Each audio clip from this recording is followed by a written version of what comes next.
কেন্দ্ৰীয় মন্ত্ৰী মুখ্যমন্ত্ৰীক উষ্ম আদৰণি মঙলদৈত চৰকাৰৰ কেইবাখনো অভিলাষী আঁচনি মুকলি কৰিবলৈ উপস্থিত হোৱা ভাৰত চৰকাৰৰ স্বাস্থ্যমন্ত্ৰী JP নাড্ডা আৰু মুখ্যমন্ত্ৰী ডক্টৰ হিমন্ত বিশ্ব শৰ্মাক উষ্ম আদৰণি জনোৱা হয়।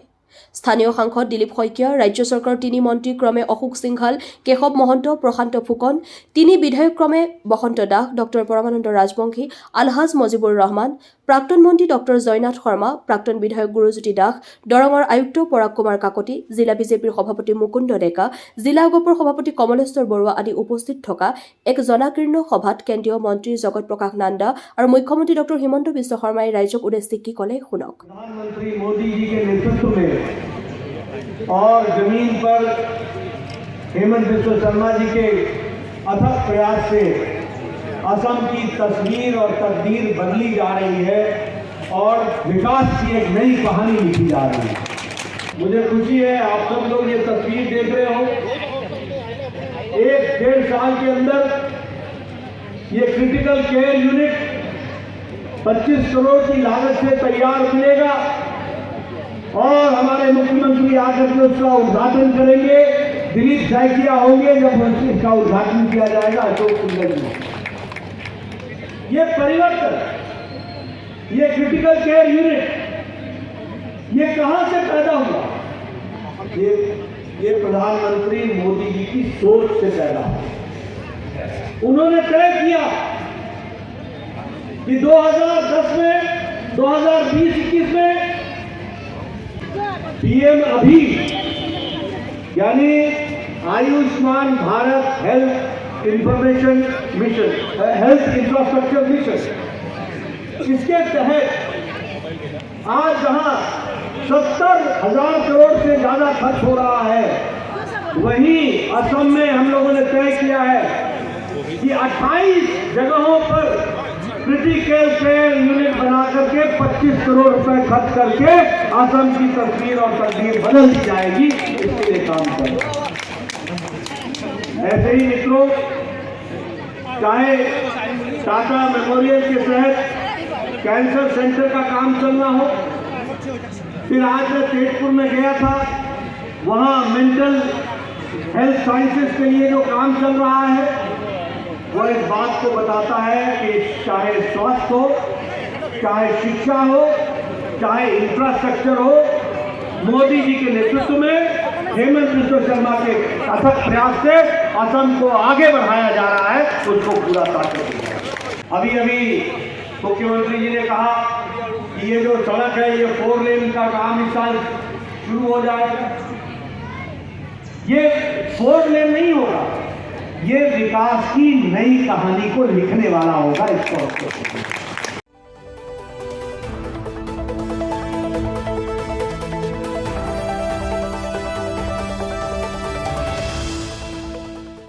আমি সকলোৱে জানো যে দৰং জিলাত স্বাস্থ্য বিভাগৰ বহুকেইটা গুৰুত্বপূৰ্ণ কাম কৰিবলগীয়া আছে।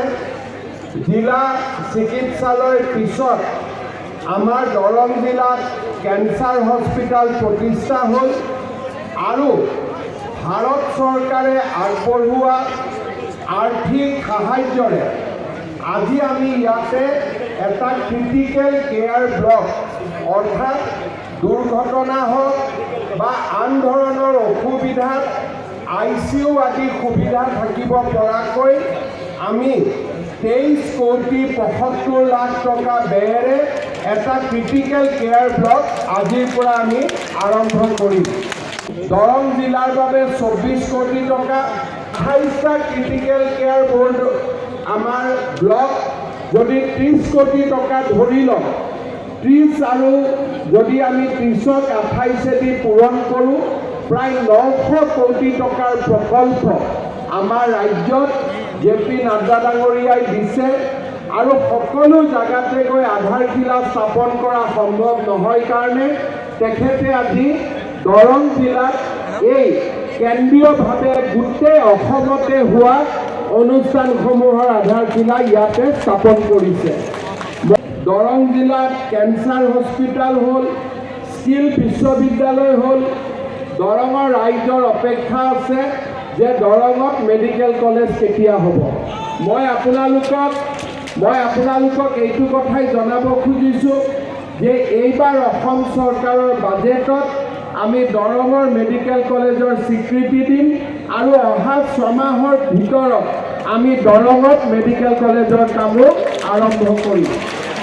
ইয়াৰ লগতে আমি বহুখিনি চেষ্টাৰ পিছত দিলীপ শইকীয়া ডাঙৰীয়ায়ো আপ্ৰাণ চেষ্টা কৰিছে। খুব কম দিনৰ ভিতৰতে বাইহাটা চাৰিআলিৰ পৰা তেজপুৰলৈ আমাৰ ৰাস্তাও 4 লেন হ'ব গৈ আছে আৰু লগতে আমি চেষ্টা কৰিছোঁ খুব সোনকালে যাতে আমি দৰঙক ৰেল সংযোগো দিব পাৰোঁ, তাৰ বাবেও আমাৰ প্ৰচেষ্টা চলি আছে। हमारे लिए एक बड़ी ही जो एक सेंसिटिव प्रोजेक्ट बोला जाते हैं 23 करोड़ 75 लाख रुपया का लागत से हमारे दरंग जिला को आज उन्होंने एक क्रिटिकल केयर ब्लॉक का सौगात दिया है। और ऐसा ही नहीं, दरंग जिला का साथ साथ पूरा असम में ऐसा 28 क्रिटिकल केयर ब्लॉक बनने जा रहा है, जिसके लिए और इस पूरा प्रोजेक्ट का 100% फंडिंग भारत सरकार कर रहा है। AN লাইভৰ মঙলদৈৰ প্ৰতিনিধি মিৰ্জাহিৰ ইৰফানৰ এক প্ৰতিবেদন। যিকোনো খবৰ আৰু বিজ্ঞাপনৰ বাবে যোগাযোগ কৰক 7896121996 লগতে 7002537271 আৰু 9854011916।